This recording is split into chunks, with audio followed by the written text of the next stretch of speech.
اذا سجا ما ودعک ربک وما قلی، کہ جب دن کے بعد رات چھا جائے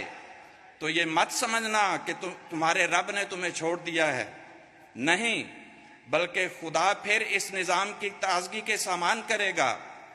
اور پھر ایک اور جگہ اللہ نے فرمایا واللیل اذا عسعس، کہ جب رات پیٹ پھیر لے گی، والصبح اذا تنفس، اور صبح دوبارہ سانس لینے لگے گی۔ یعنی بقول حضرت مسیح موعود علیہ الصلوۃ والسلام، اسلام کے لیے پھر اس روشنی اور تازگی کا دن آئے گا جو پہلے وقتوں میں آ چکا، اور وہ آفتاب اپنے پورے کمال کے ساتھ پھر چڑھے گا جیسا کہ پہلے چڑھ چکا۔ چنانچہ آخری زمانے کے بارے میں پیش گوئی تھی کہ جب ظلمت اور تاریکی چھا جائے گی تو اللہ تعالیٰ آخرین میں بھی حضور صلی اللہ علیہ وسلم کے ذل اور بروز کو مبعوث فرما کر روحانی طور پر ایک نئی زمین اور نیا آسمان قائم کر دے گا۔ یہ کب ہوگا؟ حضور صلی اللہ علیہ وسلم نے فرمایا کہ اس وقت میری امت بنی اسرائیل کی طرح 73 فرقوں میں تقسیم ہو چکی ہوگی، 72 دوزخی ہوں گے اور صرف ایک ہوگا جو جنت کی برکات کا وارث ہوگا۔ اور یاد رکھنا وحی الجماع، کہ وہ ایک جماعت ہوگی۔ اسی دور کے متعلق فرمایا فَإِن رَأَيْتَ يَوْمَئِذٍ خَلِيفَةَ اللَّهِ فِي الْأَرْضِ فَالْزَمْهُ وَإِن نُهِكَ جِسْمُكَ وَأُخِذَ مَالُكَ، کہ اگر تو اس دن زمین میں اللہ کے خلیفہ کو دیکھے تو اس سے چمٹ جانا، اگرچہ تیرا جسم نوچ لیا جائے اور تیرا مال لوٹ لیا جائے۔ اور اس منظم جماعت کی نشانی یہ بیان فرمائی کہ ما انا علیہ و اصحابی، کہ ان کی حالت وہی ہوگی جو میری اور میرے صحابہ کی ہے، یعنی انہیں میرے اور میرے صحابہ کی طرح دکھوں اور تکلیفوں کا سامنا کرنا پڑے گا، اور وہ میرے فیوز و برکات کے بھی وارث ہوں گے۔ اسی لیے فرمایا کہ ید اللہ علی الجماعت ومن شذ شذ فی النار، کہ اللہ کا ہاتھ جماعت پہ ہوتا ہے، جس نے جماعت کو چھوڑ دیا گویا وہ آگ میں پھینکا گیا۔ چنانچہ جس جماعت پہ اور جس نظام پہ اللہ کا ہاتھ ہو، اس سے بڑھ کر برکات کے وارث کون ہو سکتے ہیں؟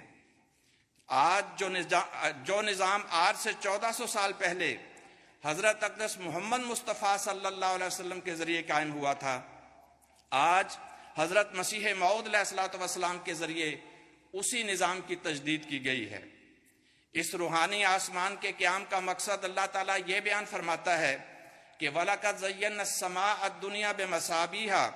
کہ ہم نے نچلے آسمان کو ستاروں سے مزین کیا ہے، یعنی یہ نظام باقی سب نظاموں سے خوبصورت نظر آئے گا۔ اور دوسرا یہ کہ وَجَعَلْنَاهَا رُجُومًا لِلشَّيَاطِينِ، کہ ہم نے اسے شیطانوں کو مار بھگانے کا ذریعہ بنایا ہے، یعنی اس کے ذریعے دشمن کی طرف سے ہونے والے حملوں کا منہ توڑ جواب دیا جائے گا۔ یہ دراصل روحانی اور مذہبی آسمان کی بات ہو رہی ہے، کیونکہ نبی کی بعثت سے قبل جن اور شیطان قسم کے لوگ روحانی آسمان میں دخل دیتے ہیں اور خدا کی تعلیم پہ حملے کرتے رہتے ہیں، لیکن جب نبی مبعوث ہو جاتا ہے اور ایک جماعت قائم ہو جاتی ہے تو اس نبی کے پیروکار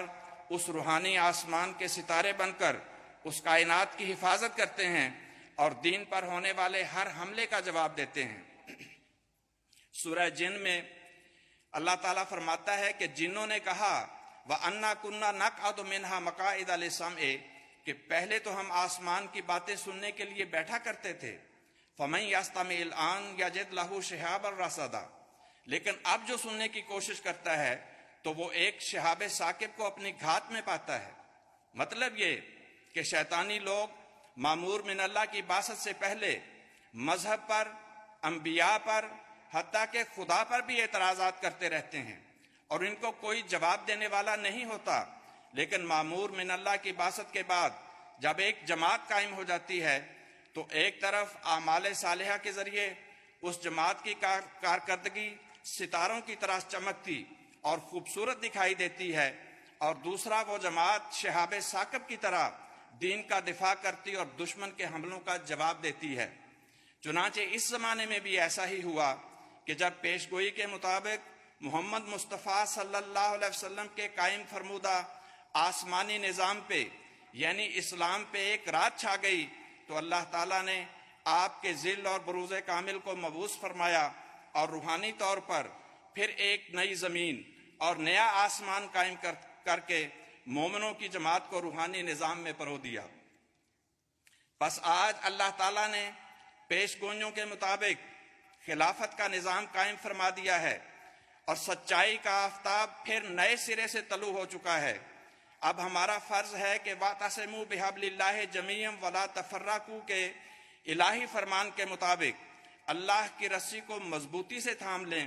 اور ایسے تھام لیں جیسے حضور صلی اللہ علیہ وسلم نے ارشاد فرمایا تھا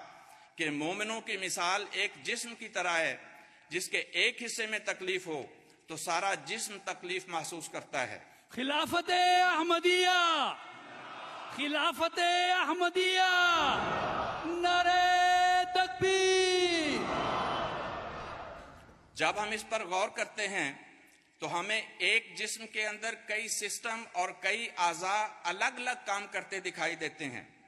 ہر سسٹم اور ہر عضو ایک نظام کے تحت کام کر رہا ہے۔ ہر عضو اپنا کام مکمل کرتا ہے اور کام میں کوئی سستی نہیں کرتا۔ پھر کوئی عضو دوسرے اعضاء کے کام میں دخل اندازی نہیں کرتا۔ ہر عضو اپنا کام مکمل کر کے دوسرے اعضاء سے تعاون کرتا ہے، نتیجتاً پورا جسم صحت مند رہتا ہے۔ بصورت دیگر اگر کوئی عضو اپنے کام میں سستی کرے یا دوسرے اعضاء میں مداخلت کرے یا دوسرے اعضاء سے تعاون نہ کرے تو پورا جسم تباہی و بربادی کا شکار ہو جاتا ہے۔ حضور صلی اللہ علیہ وسلم نے مومنوں کی جماعت کو ایک جسم سے تشبیہ دے کر